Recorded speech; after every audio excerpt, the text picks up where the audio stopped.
ক্ষমতায় আসবার কয়েক দিনের মধ্যে সেই দুনিয়া খ্যাত চিফ প্রসিকিউটরকে ওনারা সরিয়ে দিয়েছেন কোনো কারণ ছাড়া।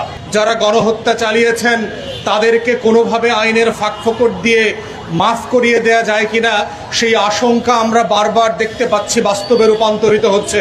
বিচারের নামে আদালতের ঘাড়ে বন্দুক রেখে আপনারা আবার আওয়ামী লীগকে রাজনীতিতে ফেরত আনবেন কিনা।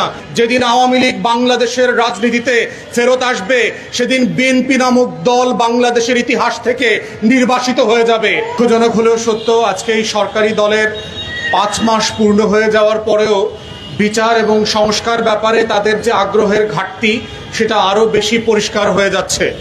এবং এটা করবার জন্য তারা যেটা করেছেন, আমরা যেটা ধারণা করেছিলাম যে কোনো না কোনোভাবে আওয়ামী লীগকে পুনর্বাসন করা, আমাদের শত শত শহীদ আহত পরিবারের উপরে যারা গণহত্যা চালিয়েছেন তাদেরকে কোনোভাবে আইনের ফাঁকফোকর দিয়ে মাফ করিয়ে দেয়া যায় কিনা সেই আশঙ্কা আমরা বারবার দেখতে পাচ্ছি বাস্তবে রূপান্তরিত হচ্ছে। এই আইসিটিতে যিনি সবচেয়ে গুরুত্বপূর্ণ ঐতিহাসিক সাহসী ভূমিকা পালন করেছেন, ক্ষমতায় আসবার কয়েক দিনের মধ্যে সেই দুনিয়া খ্যাত চিফ প্রসিকিউটরকে ওনারা সরিয়ে দিয়েছেন কোনো কারণ ছাড়া। এবং এখন যাদেরকে দায়িত্ব দিয়েছেন তাদের আসলে এই টেকনিক্যাল এক্সপার্টিস নাই যারা এই দায়িত্বটা পালন করতে পারবেন।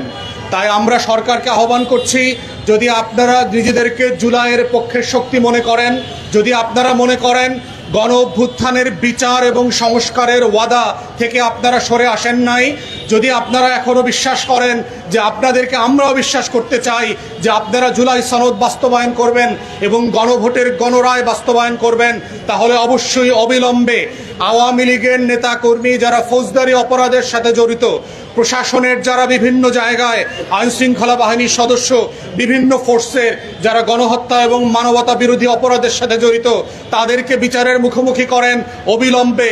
এবং একই সাথে গণহত্যার দায়ে আওয়ামী লীগকে দল আকারে বিচারের মুখোমুখি করা। কিন্তু একইভাবে এটাও আমরা আশঙ্কা করছি, বিচারের নামে আদালতের ঘাড়ে বন্দুক রেখে আপনারা আবার আওয়ামী লীগকে রাজনীতিতে ফেরত আনবেন কিনা। সেরকম দুরভিসন্ধি থাকলে মনে রাখবেন, যেদিন আওয়ামী লীগ বাংলাদেশের রাজনীতিতে ফেরত আসবে সেদিন বিএনপি নামক দল বাংলাদেশের ইতিহাস থেকে নির্বাসিত হয়ে যাবে। অতএব এইটা আপনাদের চয়েস, আপনারা ইতিহাসের কোন জায়গায় দাঁড়াবেন এবং কি সিদ্ধান্ত নেবেন। তাই আজকে আইসিটিকে এবং সরকারকে আমরা আহ্বান করছি, গণ অভ্যুত্থানের ইতিহাসকে ছোট করে, হেয় করে, বিচার প্রক্রিয়াকে খাটো করে আওয়ামী লীগ এবং তার জোটের নেতা কর্মীদেরকে ব্যাকডোর দিয়ে ক্ষমা করে দেওয়ার কোনো ষড়যন্ত্র করলে জুলাই যেভাবে ফিরে এসে সেটার জবাব দিয়েছিল, আগামী দিনে বাংলাদেশের মুক্তিকামী মানুষ একইভাবে আপনাদেরকে রাস্তার বাইরে এবং ভোটের তালিকার মধ্য দিয়ে আপনাদের সেই জবাব দিবে।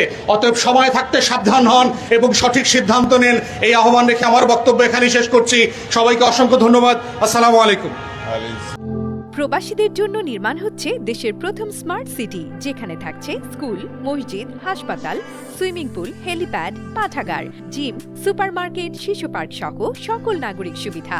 মাত্র 30 লাখ টাকা বিনিয়োগে মিলছে আকর্ষণীয় ফ্ল্যাট। প্লাটিনাম ইনভেস্টরদের জন্য ঢাকা বিমানবন্দরে ভিআইপি প্রোটোকল সুবিধা। বিস্তারিত জানতে যোগাযোগ করুন স্ক্রিনে দেয়া হোয়াটসঅ্যাপ অথবা ইমো নাম্বারে।